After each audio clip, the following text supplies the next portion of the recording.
Friends, welcome to Kavitha சமையலறை. இன்னைக்கு நம்ம பார்க்க போகிற ஸ்பெஷல் ரெசிபி நல்ல சுவையான பரங்கிக்காய் பருப்பு கறி. ஒரு அருமையான ரெசிபி இது. பரங்கிக்காய் எல்லோ பம்கின், எங்கள் ஊர் சைடு இது அரசாணிக்கான்னு சொல்லுவோம். இப்போ இது சீசனல் வெஜிடபிள். இந்த சீசனுக்கு மார்க்கெட்டில் அதிகமாக நம்மளுக்கு கிடைக்கும். அதில் மோஸ்ட்லி நம்ம கூட்டு, பொரியல், புளிக்குழம்பெல்லாம் பண்ணுவோம். நிறைய ஸ்வீட் ரெசிபிஸ் கூட பண்ணலாம். இப்படி பருப்போடு சேர்த்து ஒரு பருப்பு கறி செஞ்சு பாருங்களேன், ரொம்ப நல்லா இருக்குங்க. சாதத்தில் கலந்து சாப்பிட்றதுக்கு ரொம்ப ரொம்ப அட்டகாசமாக இருக்கும். இட்லி தோசையோடவும் ரொம்ப ரொம்ப நல்லா இருக்குங்க. அது தோசையோடலாம் ரொம்ப ஒரு அட்டகாசமான சைட் டிஷ்ஷாக இருக்கும். மிஸ் பண்ணாமல் ட்ரை பண்ணி பாருங்கள். ரொம்ப ஒரு ஈஸி சிம்பிள் ரெசிபிங்க இது. எங்கள் அத்தை செய்வாங்க. நல்ல சுட சுட சாதத்தில் கலந்து சாப்பிட்றதுக்கு ரொம்ப நல்லாயிருக்கும். நீங்களும் ஒரு வாட்டி ட்ரை பண்ணி பாருங்கள். வாங்க, அருமையான சுவையான பரங்கிக்காய் பருப்பு கறி எப்படி பண்ணுறதுன்னு பார்க்கலாம். இப்போ இந்த பொங்கல் சமயம் பரங்கிக்காய் சீசனல் வெஜிடபிள், மார்க்கெட்டில் அதிகமாக நம்மளுக்கு கிடைக்கும். இந்த ரெசிபியும் ஒரு வாட்டி ட்ரை பண்ணி பாருங்கள். இங்கே ஒரு 350 கிராம் அளவுக்கு பரங்கிக்காய் எடுத்துருக்குறேங்க.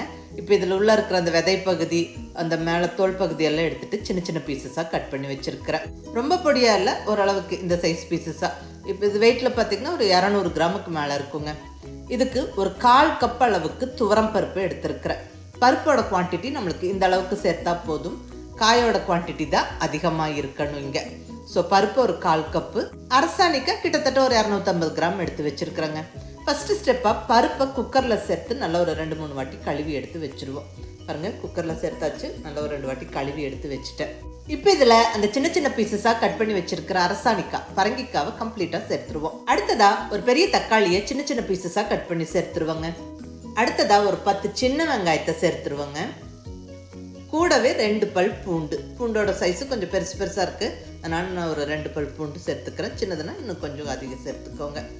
இது கூட நல்ல சுள்ளுன்னு காரமாக இருக்கிற 2 பச்சை மிளகாய் உடச்சி சேர்த்தாச்சு. இது போக வரமிளகா சேர்த்த மசாலாவும் நம்ம சேர்க்க போகிறோம். இது கூட நல்ல ஒரு கொத்து ஃப்ரெஷ்ஷான கருவேப்பிலையை உருவி போட்டு விட்டு கூடவே ஒரு 1/4 டீஸ்பூன் மஞ்சள் பொடியும் சேர்த்துடலாங்க. அடுத்ததாக இந்த பருப்பு காயெல்லாம் வெந்து வரக்கு தண்ணி சேர்த்துக்குவோம். நான் இங்கே ஒரு 600 ml அளவுக்கு தண்ணி சேர்த்துக்கிறேன். ஒரு பெரிய சொம்பு அளவுக்கு தண்ணி சேர்த்தாச்சு. எல்லாம் நல்லா ஒரு வாட்டி கலந்து விட்டுட்டு இப்போ குக்கரை ஸ்டவ்வில் வச்சு விட்டு குக்கர் மூடியை டைட்டாக போட்டு வெயிட்டு வச்சு விட்டு ஒரு 3-4 விசிலுக்கு நம்ம குக் பண்ணி எடுத்துருவோம். பர்ஃபெக்டாக அந்த பருப்பு காயெல்லாம் நல்லா வெந்துடும்.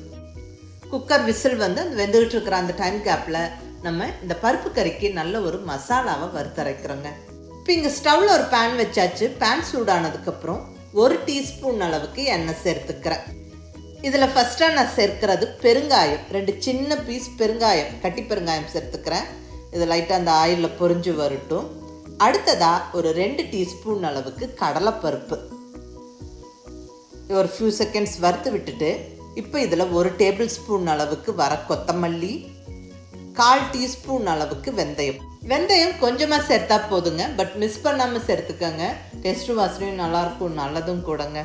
அதை ஒரு ஃபியூ செகண்ட்ஸ் வறுத்து விட்டுட்டு இப்போ அடுத்தது 1 டீஸ்பூன் அளவுக்கு சீரகம், 1/2 டீஸ்பூன் அளவுக்கு மிளகு, ஒரு 4-5 வரமிளகாய், நல்ல காரமான வரமிளகாய்.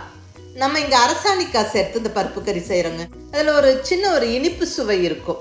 ஸோ அதை பேலன்ஸ் பண்ணுற மாதிரி கொஞ்சம் சுள்ளுன்னு காரமாக வரமிளகாய் கொஞ்சம் நம்ம அதிகமாக சேர்த்துக்கிட்டா நல்லாயிருக்கும். நீங்கள் உங்களுடைய டேஸ்ட்டுக்கு தகுந்த மாதிரி அட்ஜஸ்ட் பண்ணி சேர்த்துக்கோங்க. அடுத்ததாக ஒரு 1/4 கப் அளவுக்கு தேங்காய் துண்டுகள் சேர்த்து நல்லா ஒரு 1-2 நிமிஷம் வறுத்து விட்டுருவோம். அதாவது நம்ம சேர்த்துக்கிட்ட பொருளெல்லாம் நல்லா வாசனை வர வரைக்கும் வறுத்து விட்டுட்டு ஸ்டவ்வை ஆஃப் பண்ணிடுவோம். கொஞ்சம் நேரம் ஆறுனதுக்கப்புறம் இதை மிக்ஸி ஜாரில் சேர்த்து விட்டு கொஞ்சமாக தண்ணி விட்டு நல்லா ஃபைன் பேஸ்ட்டாக அரைச்சிக்கணும். பாருங்கள், இந்த அளவுக்கு கமகமன்னு வாசனையோட ஃப்ரெஷ்ஷாக இங்கே மசாலா ரெடி ஆகிடுச்சுங்க. இங்கே குக்கர் விசில் அந்த ஸ்டீம் ப்ரெஷர்லாம் போய் ரெடியாக இருக்குது. இப்போ ஓப்பன் பண்ணுறோம். நல்லா வெந்திருக்கு பாருங்கள். இந்த பருப்பு காயெல்லாம் நல்லா கம்ப்ளீட்டாக வெந்துருச்சு. இப்போ இதை லைட்டாக நம்ம கரண்டி வச்சு அழுத்தும் போதே நல்லா மசிஞ்சிரும். நம்ம இப்போ இந்த பருப்பும் காயும் நம்ம ஒன்றா மசிச்சு விடணும். ரொம்ப அதிகமாக பேஸ்ட்டு மாதிரி ஆக்கக்கூடாது, லைட்டாக மசிச்சு விட்டுக்கோங்க. பாருங்கள், இந்த அளவுக்கு அந்த தக்காளி பருப்பெல்லாம் மசிஞ்சிருக்கணும், அந்த காய் அங்கங்கே தெரியணும். ஸோ இந்த அளவுக்கு மசிச்சுக்கோங்க. அகைன் ஸ்டவ் ஆன் பண்ணி குக்கரை வச்சுருங்க. இப்போ நம்ம அரைச்சி வச்சிருக்கிற மசாலாவை நம்ம கம்ப்ளீட்டாக சேர்த்துருவோம். கூடவே தேவையான அளவுக்கு தண்ணியும் சேர்த்துக்குவோம்.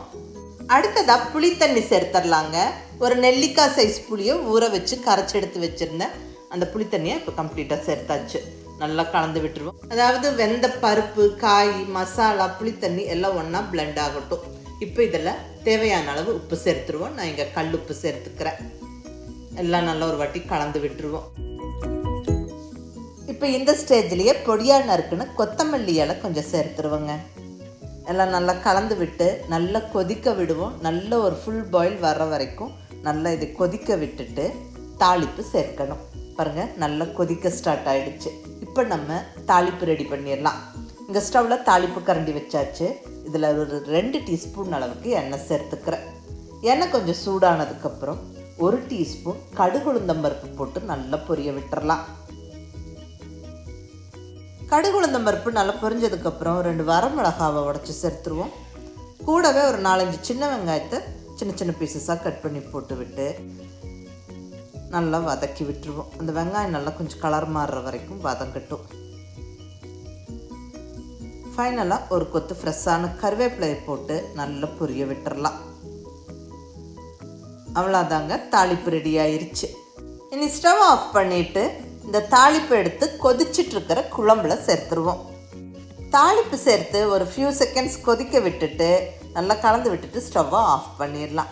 அவ்வளோதாங்க, கமகமன்னு வாசனையோட அருமையான சுவையான பரங்கிக்காய் பருப்பு கறி ஜம்முன்னு ரெடி ஆயிடுச்சு. இது நல்ல சாதம், இட்லி, தோசை எல்லாத்துக்குமே செம்மையாக இருக்குங்க. பரங்கிக்காவை மோஸ்ட்லி நம்ம கூட்டு பொரியல் பண்ணி ஒரு சைட் டிஷ்ஷாக வச்சுட்டே சாப்பிட்ருப்போம். பட் இந்த பருப்பு கறி நல்ல சாதத்தோடு கலந்து சாப்பிட்றதுக்கு ரொம்ப ரொம்ப நல்லா இருக்குங்க. நீங்கள் ட்ரை பண்ணி பாருங்கள். இங்கே நல்ல சுட சுட சாதம் பரிமாறி இருக்கிறேன். இதில் ஒரு முட்டை வறுவல் வச்சுருக்கிறேன். கொஞ்சம் எலுமிச்சம்பழம் ஊறுகாய். இது இன்றைக்கி எங்கள் வீட்டுடைய ஒரு சிம்பிள் சமையல். நீங்கள் எந்த பொரியல் வேணாலும் வச்சுக்கலாம். ஒரு சஜஷனாக இங்கே இன்க்ளூட் பண்ணிக்கிறேன். நல்ல சுட சுட சாதத்தில் அந்த பரங்கிக்காய் பருப்பு கறியை சேர்த்தாச்சு. பருப்பு, பரங்கிக்காய், மசாலா எல்லாம் ஒன்றா பிளெண்டாக இது நல்ல செம்ம வாசனையாக இருக்குங்க. இதில் வேணுங்கிறவங்க கொஞ்சம் நெய் சேர்த்து பிசைஞ்சு சாப்பிட்டு பாருங்கள், ரொம்ப நல்லாயிருக்கும்.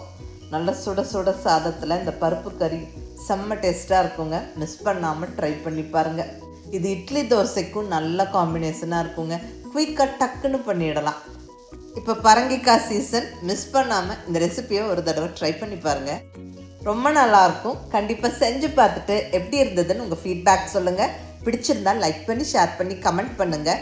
கவிதா சமையலறை சப்ஸ்கிரைப் பண்ணி என்னுடைய மற்ற ரெசிபிஸும் வீடியோஸும் பாருங்கள். தேங்க்யூ.